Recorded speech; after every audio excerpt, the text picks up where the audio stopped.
बोलिए बोलिए शंकर भगवान की जय।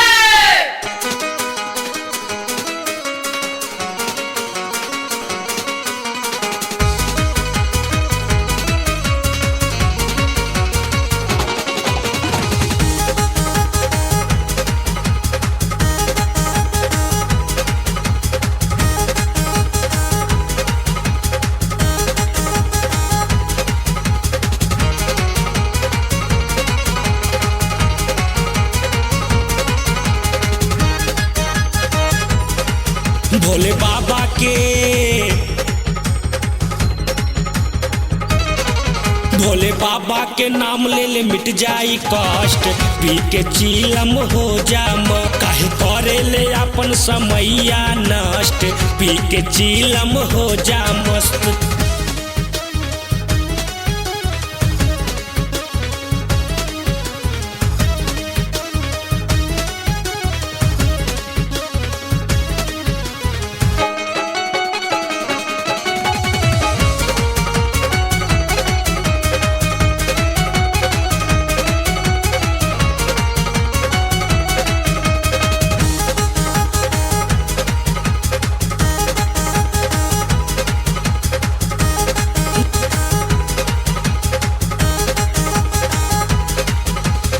एक बार टेस्ट करा मारा तू दम हो, जीवन के सब तोहार मिट जाई गम हो।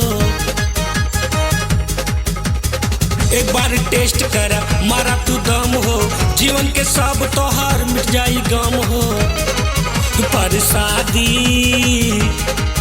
परसादी भोला के जबरदस्त, पी के चीलम हो जाम काहे करे ले अपन समैया नष्ट, पी के चीलम हो जा मस्त।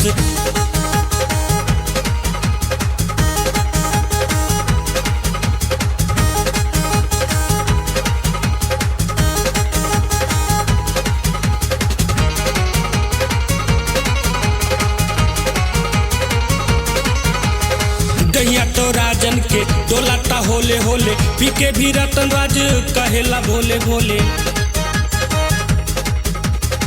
गैया तो राजन के डोलाता होले होले, पी के भी रतन राज कहेला भोले भोले। पाप सागरो भोला जी का दी है नष्ट, पी के चीलम हो जा मस्त। पाप सागरो भोला जी का दी है नष्ट, पी के चीलम हो जा मस्त। भोले बाबा के नाम ले ले मिट जाई कष्ट, पी के चीलम हो जा मस्त काहे करे ले अपन समैया नष्ट, पी के चीलम हो जा मस्त।